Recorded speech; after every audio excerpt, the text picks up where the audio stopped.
But so what that meant is all these political changes. You say, well, how does that affect tribal people? Well, it did. It affected, of course, the main lowland cultures, and you know how that has affected the main people. But in the mountains, we saw massive groups of people having to move out of the mountains in lowland China, in southern China, into Burma. And then with political changes in Burma and political changes in Laos, they moved from those two countries down into Thailand. So there's been a constant movement of people coming into the highland areas and moving around up, and they're looking for places to cultivate and to make a living. So there's been an increase in population. Also, how this actually all came about, I'm not sure. Opium production is part of the history. It goes way back in history in the area, but cultivation had grew quite substantially. I think part of the reason for the warlords to increase their opium cultivation was to finance their war efforts, and that also had an impact on the tribal people as well, because then that increased the amount of the cultivated area for opium. And so not only are the highlanders being affected by the fact that you have more people moving into the area, you also have more area being cultivated for opium. And of course they also have to grow rice, which is what their staple is, because you can't eat opium. However, people did smoke it, and a lot of people got addicted to opium. So then it caused even greater poverty and issues of trafficking and things like that. Then, as a result of that, then governments start to get involved and say, oh, we have to stop this drug production issue. So governments start moving up into the mountains and start programs of drug eradication, and actually claiming that the reason is because of ethnic minority people. So you can see the political situation is quite complicated, but it did have a drastic impact on people's way of life. Meanwhile, economic changes. I think, and Reverend Carver, you were explaining how economic growth affects the way people consume. And of course, Thailand and the region, the Mekong sub-region, is no different from anywhere else. Economic growth has increased people's consumption.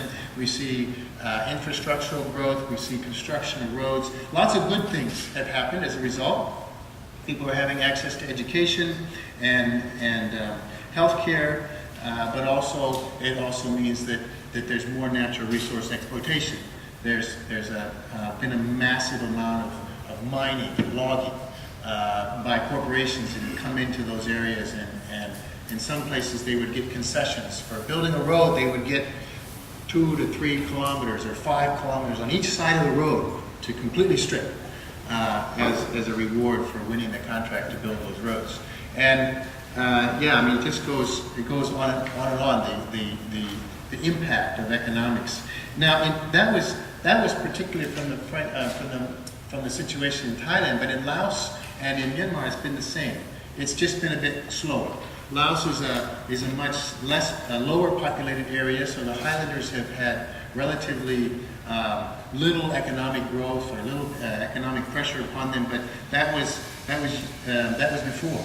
And they were affected by the politics, but in terms of economics, they are now affected by that as well. And what we're seeing now is we're seeing major businesses coming in from the north, from China, and they're getting large concessions of land, 30, 40-year contracts of whole mountainsides to plant rubber.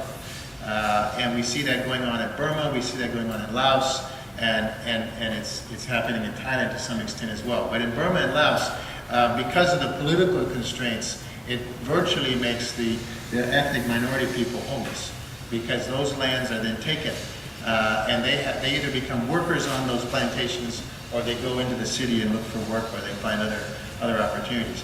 Now, a third area that has affected ethnic minority people in the Mekong sub-region is the Christian faith. I'm sure there's lots of other things, but because I'm a missionary kid, I thought maybe I might as well bring this out. But it is important to note that among ethnic minority people in Burma and in Thailand, the number of people who have become Christian, percentage-wise, is much, much higher than the lowland people.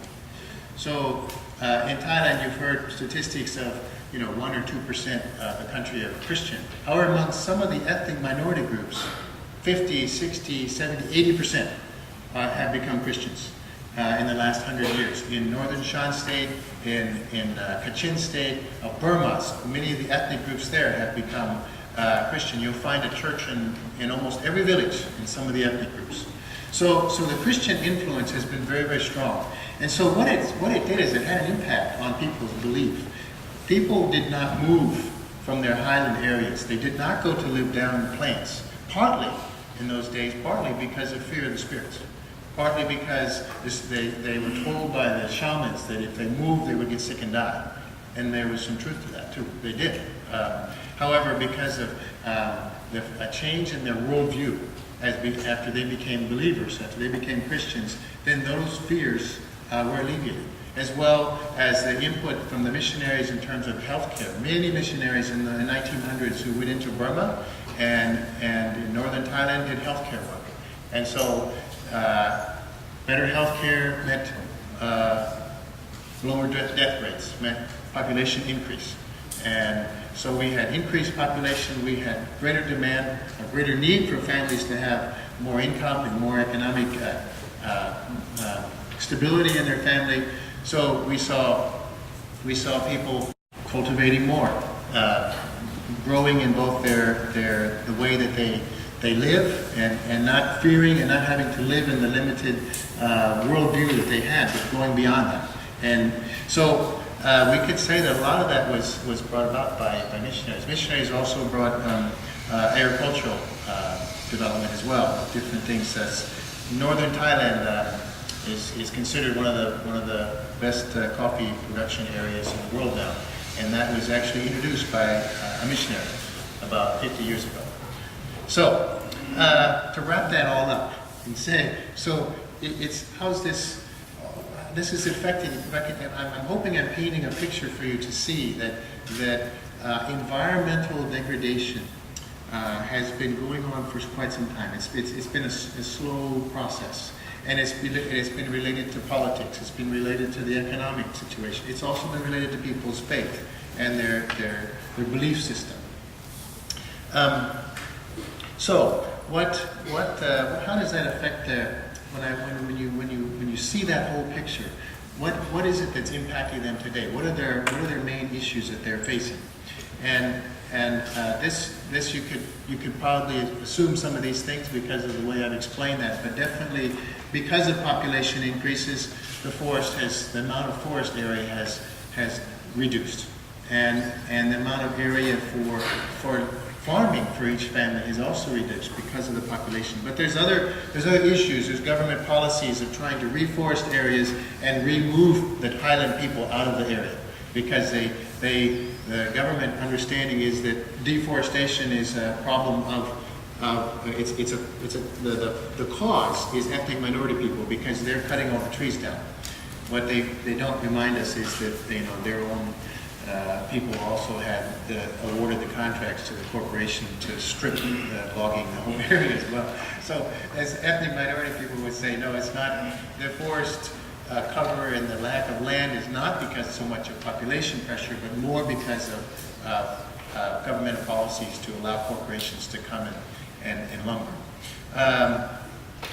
So they also, we could also say that there's a I don't know how many of you had a chance to watch the news in March and April this past year, but the smoke and the haze that was covering northern Thailand and the whole Mekong sub-region area mostly came from uncontrolled burning. And they claim again that it was the ethnic minority people that did all that, because they would burn their fields, and then that would have it would come out of control, and it would go into the forest and burn the forest as well. So we